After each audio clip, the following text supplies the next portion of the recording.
Good morning, everyone. Welcome to Coffee with the Pastor. This week we're looking at what is God doing to prepare and protect the saints in the end of days. Well, we're going to start today with Mark chapter 13, and it says this, "But when you hear of wars and rumors of wars, do not be troubled, for such things must happen, but the end is not yet." Well, we certainly are there's a hot spot everywhere you look. On the globe, there's something going on, but the end is not yet. For the nation will rise against nation and kingdom against kingdom, and there will be earthquakes in various places, and there will be famines and troubles. These are the beginnings of sorrows. Now, I just want to give you an example. World War I started with one assassination. Archduke Ferdinand and his wife in June of 1914. He was the presumptive heir to the throne of Austro-Hungarian the Empire, and he and his wife were shot. Really accident. It wasn't accidental, but it wasn't planned either. His motorcade got tangled up with each other because they changed plans to go visit people that had been wounded the day before by an intentional bomber, and they decided at the last minute to go and visit the wounded. And as they did, they forgot to tell their drivers, and they started turning around in the street. A 19-year-old kid, was sitting across the street in a cafe and saw the Archduke's open car, turning around and kind of in the middle of the street, and went over and shot them. And now, of course, they were in Serbia when that happened, and then, of course, they declared war on Serbia, and then all the allies of Serbia and all the allies of the Austrians came into the war. Within 30 days, we were in full-blown war, and the world was ablaze, all for one assassination.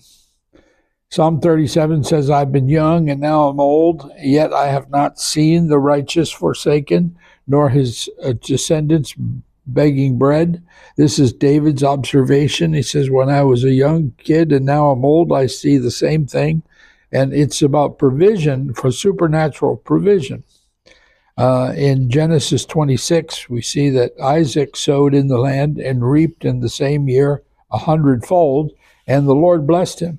And the man began to prosper and continued prospering until he became very prosperous. And I just love that verse. And became very prosperous.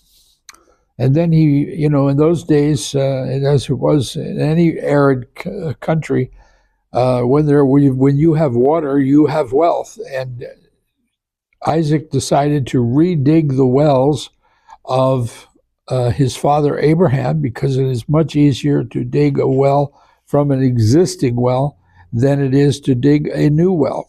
And so they dug these wells and fought over them with the Philistines, and finally they get to one, and it's Rehoboth. And he said, so he called the name of the well Rehoboth.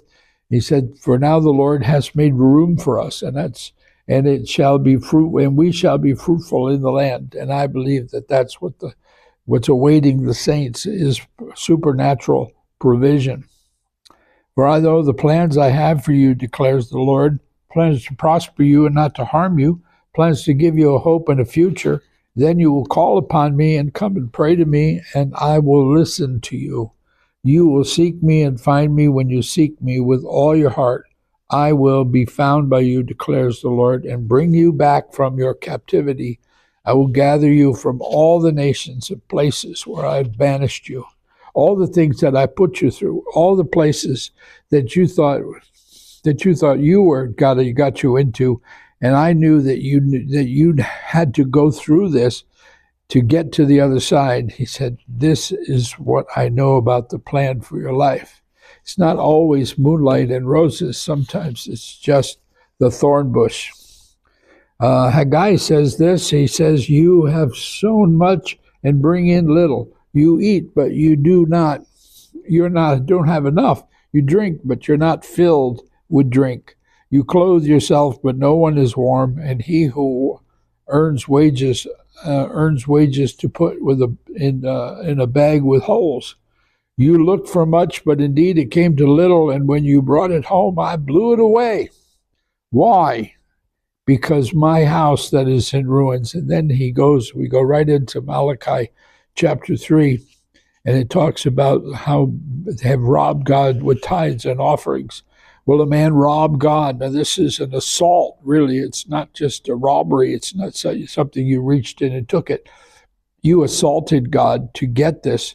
Will a man rob God? Yet you have robbed me. But you say, what have we robbed you? In tithes and offerings, and you're cursed with a curse, for you have robbed me. And it's like, get back on the program. Get back unto my ways, and I will bless you. And see, and it says, even the whole nation, if I will not open for you the windows of heaven and pour out for you such blessing that there will not be room enough to receive it, and I will rebuke the devourer for your sakes. So tithing is an important aspect of the last days as he does the last days roundup, but he's also providing provision for all the saints. God bless you, and we'll see you again next time.